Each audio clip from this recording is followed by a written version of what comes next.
नमस्कार दोस्तों, मैं सरिता राघव।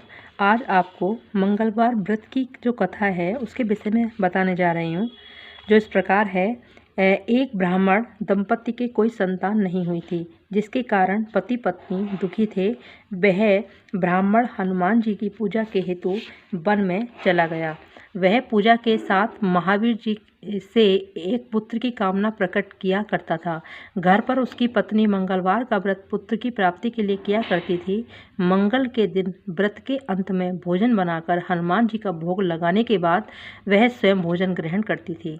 एक बार कोई व्रत आ गया जिसके कारण ब्राह्मणी भोजन न बना सकी, तब हनुमान जी का भोग भी नहीं लगाया। वह अपने मन में ऐसा प्रण करके सो गई कि अब अगले मंगलवार को हनुमान जी का भोग लगाकर अन्न पानी ग्रहण करूंगी। वह भूखी प्यासी 6 दिन पड़ी रही। मंगलवार के दिन तो उसे मूर्छा आ गई। तब हनुमान जी ने उसकी लगन और निष्ठा को देखकर प्रसन्न हो गए। उन्होंने उसे दर्शन दे सचेत किया और कहा, मैं तेरे ही से अति प्रसन्न हूँ। मैं तुझको एक सुंदर बालक देता हूँ जो तेरी बहुत सेवा किया करेगा। हनुमान जी मंगलवार को बाल रूप में उसको दर्शन देकर अंतर ध्यान हो गए। सुंदर बालक पाकर ब्राह्मणी अति प्रसन्न हुई। ब्राह्मणी ने बालक का नाम मंगल रखा। कुछ समय पश्चात ब्राह्मण वन से लौटकर आया। प्रसन्नचित्त सुंदर बालक को घर में कीड़ा करते हुए देखकर ब्राह्मण पत्नी से बोला, यह बालक कौन है?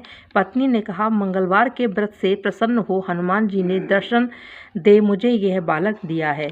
पत्नी की बात छल से भरी जान उसने सोचा, यह कुलटा व्यभिचारिणी अपनी कलुषता छुपाने के लिए बात बना रही है। एक दिन उसका पति कुएं पर पानी भरने चला गया तो पत्नी ने कहा कि मंगलवार को भी साथ ले जाओ। वह मंगल को साथ ले गया और उसको कुएं में डालकर वापस पानी भरकर घर आया तो पत्नी ने पूछा कि मंगल कहाँ है? तभी मंगल मुस्कुराता हुआ घर आ गया।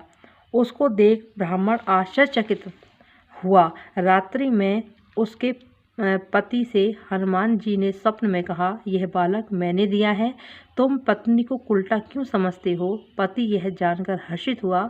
फिर पति पत्नी मंगलवार का व्रत रखकर अपना जीवन आनंद पूर्वक व्यतीत करने लगे। जो मनुष्य मंगलवार व्रत कथा को पढ़ता है, सुनता है और नियम से व्रत रखता है, उसके हनुमान जी की कृपा से सब कष्ट दूर होकर उसको सर्व सुख प्राप्त होता है। जय भोलेनाथ।